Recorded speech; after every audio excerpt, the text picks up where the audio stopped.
All right, welcome everybody. This is Financing Philadelphia's Future, a monthly conversation sponsored by the Philadelphia Public Banking Coalition. We are continuing to have conversations and uplift ideas around public banking for Philadelphia.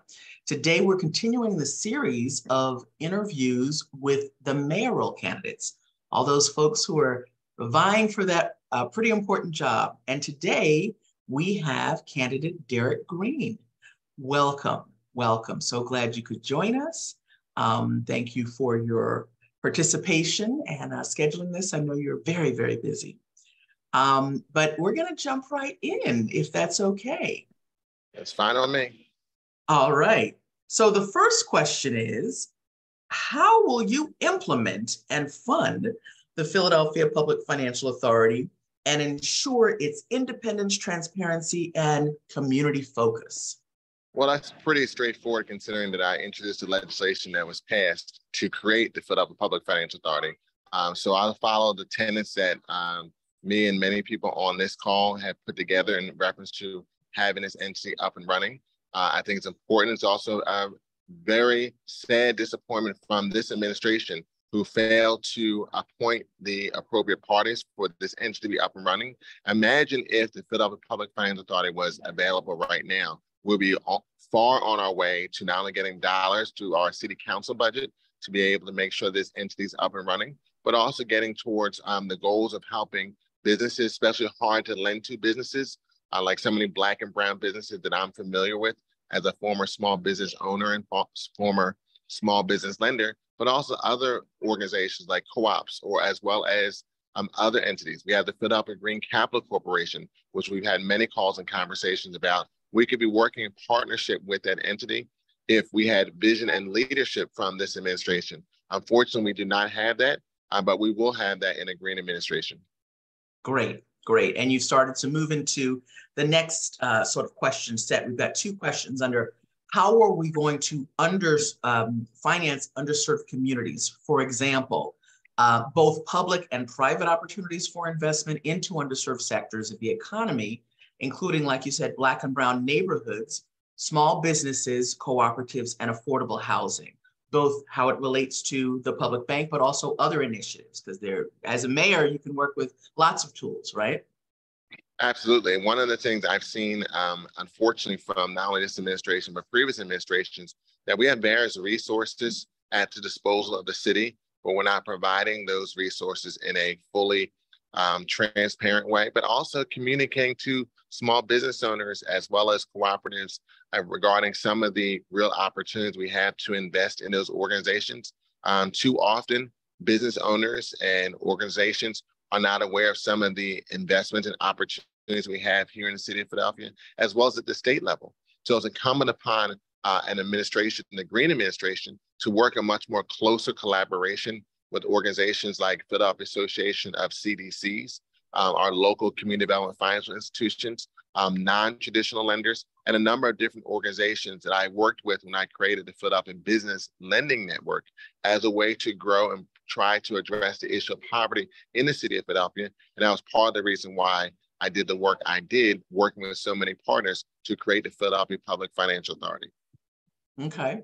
So I want to add a sort of tag question on that. Do you see a need for another department? Like we have the Department of Commerce, we have a department that deals with sort of, community organizations. What do you see a need for that or not necessarily? Well, I don't necessarily see a need for that, but I see a need for more investment in the Commerce Department, especially as it relates to neighborhood business services. That was one of the areas, as well as the Commerce Department as a whole, which was really decimated by the Kennedy administration, especially during the financial impact and budgeting from the COVID-19 pandemic. So we have not traditionally put the dollars that we need to go into the budget for Commerce Department, as well as making sure that those small businesses and those staffers from the Commerce Department are having the resources to communicate and get the word out to small businesses and be in neighborhoods and commercial corridors all around the city of Philadelphia. I mean, this ties into public safety, because one of the best ways to address public safety is give someone a job, and the best creators of jobs are small businesses, especially when we look at the small businesses on a commercial corridor. who are not getting the time and attention that they deserve. Okay. All right. All right. Now we've got a set of questions around financing for the city and improving its financial infrastructure. So what are your plans for updating the financial infrastructure in Philadelphia? For example, updating the technology and systems to bring greater transparency and efficiency to the office of the treasurer. Well, one of the things that we have is not just the office of the treasurer, is this investments from technology all across all platforms within the city of Philadelphia, from the Commerce Department, the Treasurer's Office, our License and Inspections Department, Managing Director's Office. But we have a very unique opportunity. The fact that the Inflation Reduction Act, as well as the $1.2 trillion of the bipartisan infrastructure law, is an opportunity to invest in our city. Unfortunately, we're not aggressively going after those dollars like I've seen the other cities do. As a past president of Democratic municipal officials, as well as serving on the executive committee of the National League of Cities, we need to be following what other cities are doing. Actually, we should be taking the lead to go after those dollars, to bring them back to the city of Philadelphia, which will also free up some of our other capital dollars to make more investments in the quality of life issues we have as a city.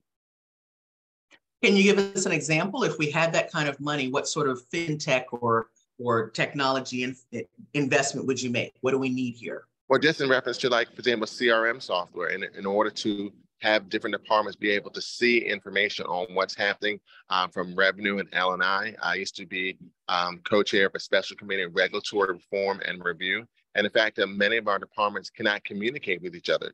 The fact, if you're a small business owner or someone that has a unique type of business, especially like a cooperative, you send an email to the revenue department, and then you have to wait from that person to send an email to license inspection or the health department, and they can't see the trail of information that's occurring. So many other municipalities and jurisdictions use CRM software, so that way the city staff can see what's happening, what has previously transpired.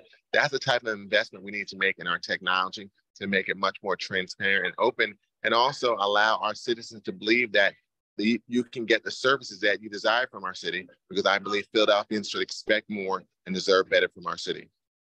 Okay. All right. Thank you for that.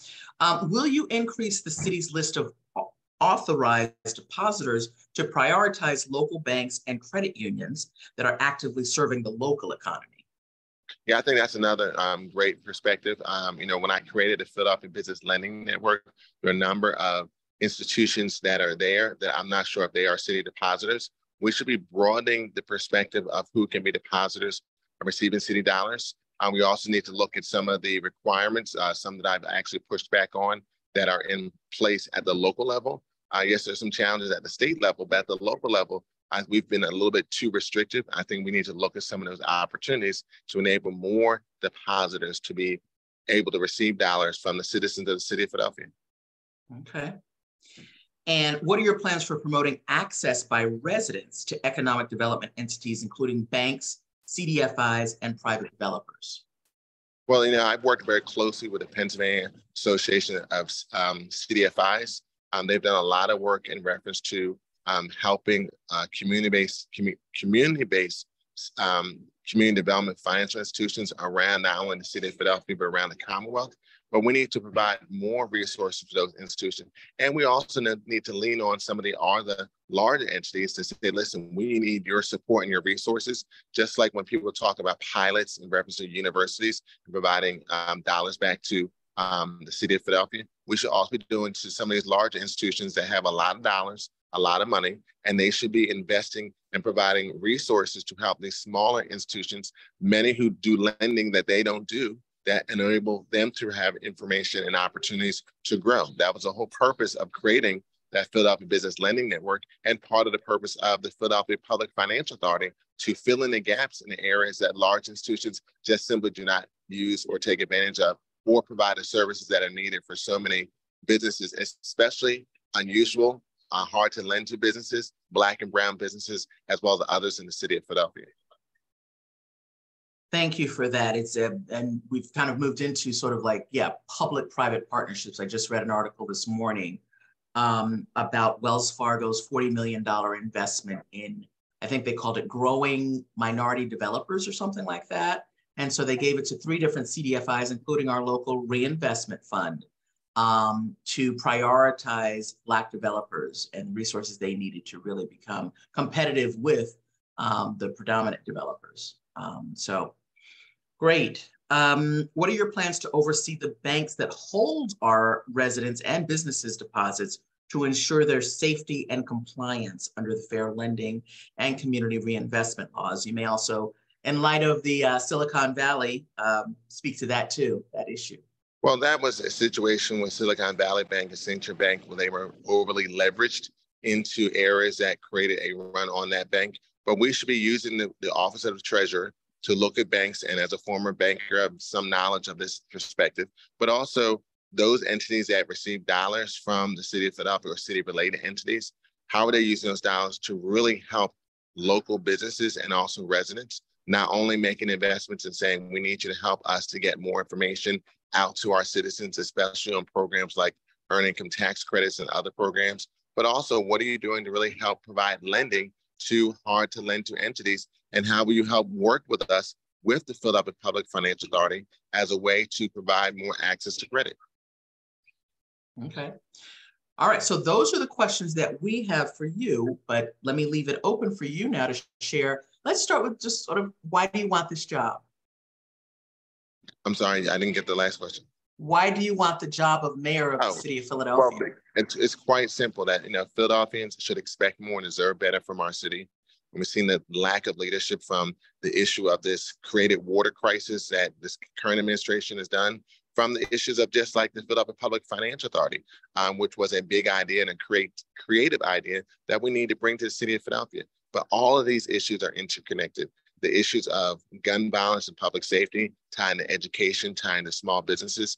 One of the reasons why I promote this idea, and I think it's such an important idea, to provide access to credit to so many hard to lend to entities, because if you can grow Black and brown businesses and hard to lend to entities, that's going to help to grow jobs in our city, help us to address the poverty in our city, as well as provide more dollars for those to either buy a home or invest in an existing home, which also ties into the issues of public safety. So when we think about who should be the next mayor of the city of Philadelphia, the 100th mayor, the question that many people need to ask is who has the background, the vision, the experience, and the leadership to move the city of Philadelphia forward.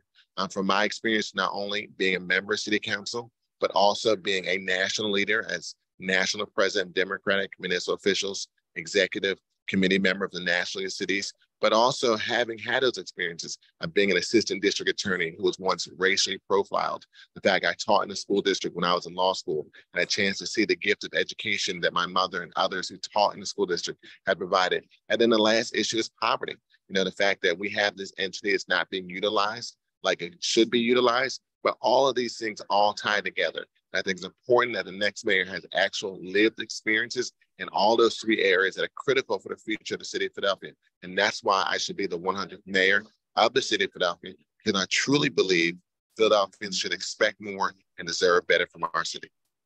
Thank you for that. All right, I think we've got at least a couple of questions in the chat. Nicole, can you give us one of those? Yeah, I'll rerun. Hi, Derek, how are you? Okay. So the question here is, how would you respond to the mayor's claim that there are already enough institutions in the city that can do the work that the PPFA is doing?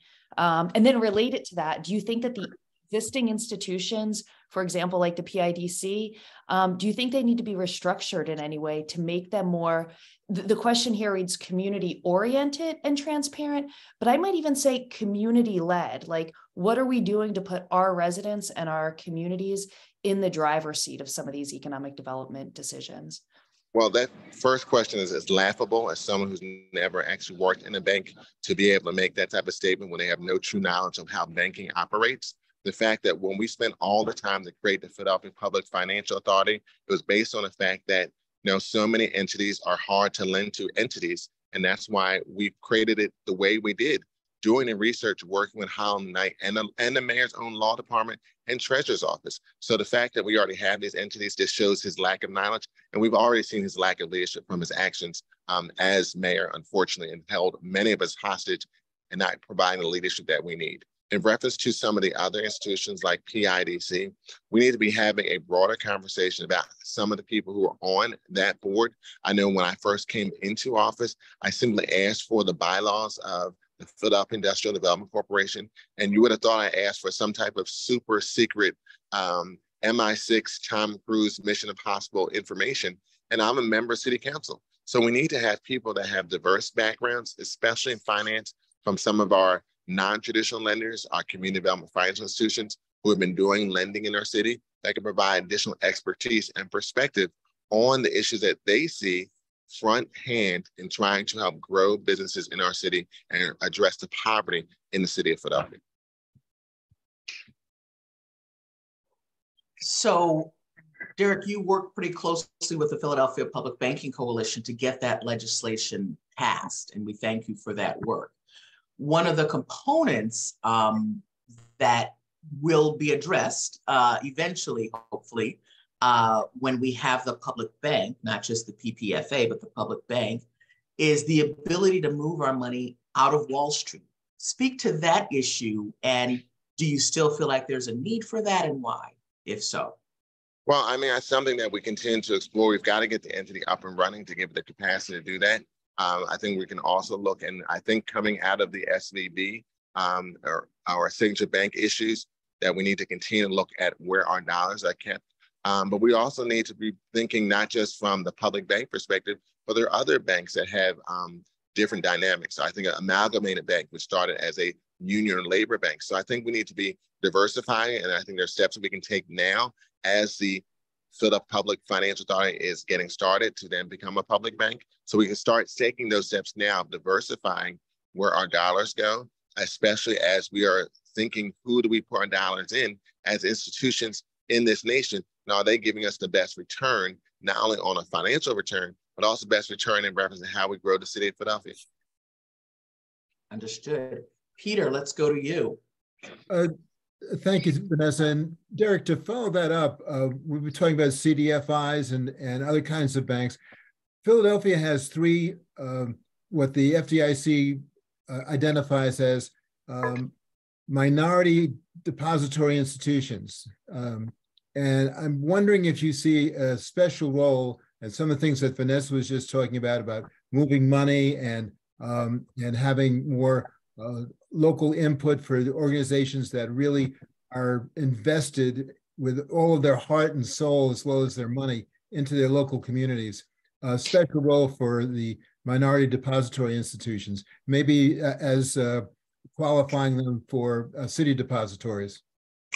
Well, I think that's an important role, that where the city can be used as an asset, as a resource to leverage the growth of those institutions who serve a vital role in the city of Philadelphia.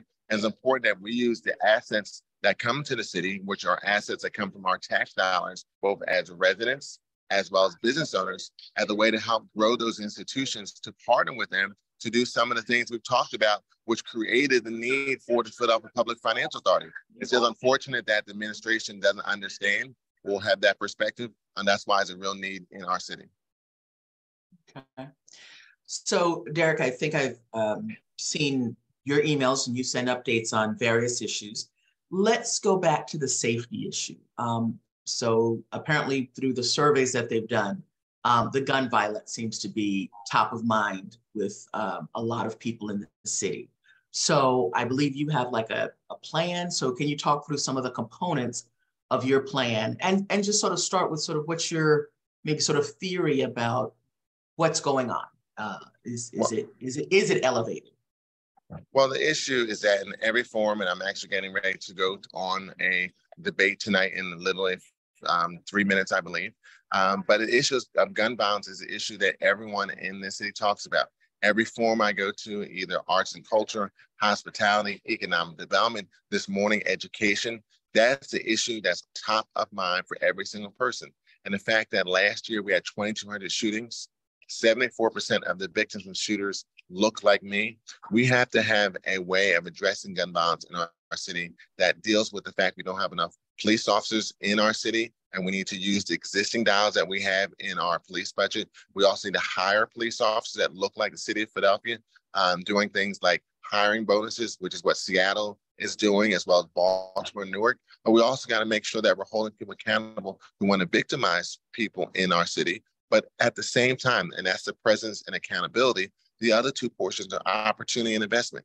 And if you're someone that gets caught up in the criminal justice system, programs like The Choice is Yours need to be expanded in a much greater way, provide more opportunities, and also family sustaining jobs for individuals who need an opportunity to get out of some of the criminal justice issues that they've been dealing with. So it's a full comprehensive plan, not only dealing with the immediate issues of gun violence, but also the investments we need to make, not only in opportunities for people to get out of the criminal justice system, but investments in our schools and issues like education. And that's also part of my public safety plan as well. So it's a comprehensive plan that deals with a lot of the issues, not only the gun violence in our city.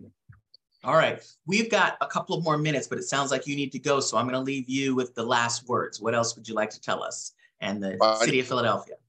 Well, one, it's great to be back here with members of the Philadelphia Public Banking Coalition. I hope you are holding candidates accountable in reference to whether they will support this vital issue and mission that we've been working on. And it really gives the city of Philadelphia an opportunity to be a leader. There's been so many countless calls and emails and Zooms that I've done based on the work that we've all done to create this initiative. And so I hope that, as the next mayor of the city of Philadelphia, we'll be able to move forward quickly on addressing this issue and getting the Philadelphia Public Financial Authority up and running quickly, so then we can move towards a public bank as well. All right, we're going to let you go. Thank you, mayoral candidate Derek Green. We appreciate you joining us. Thank you so much. Take care. Be well, everyone. Bye-bye. Bye. All right. Thank you all for joining us. We are continuing to schedule meetings with the mayoral candidates. I think we've also started putting some out to the city council candidates. So stay tuned to the Philadelphia Public Banking Coalition website, and you'll see all of those listed. And you can join our mailing list to get those directly. Everybody have a great evening.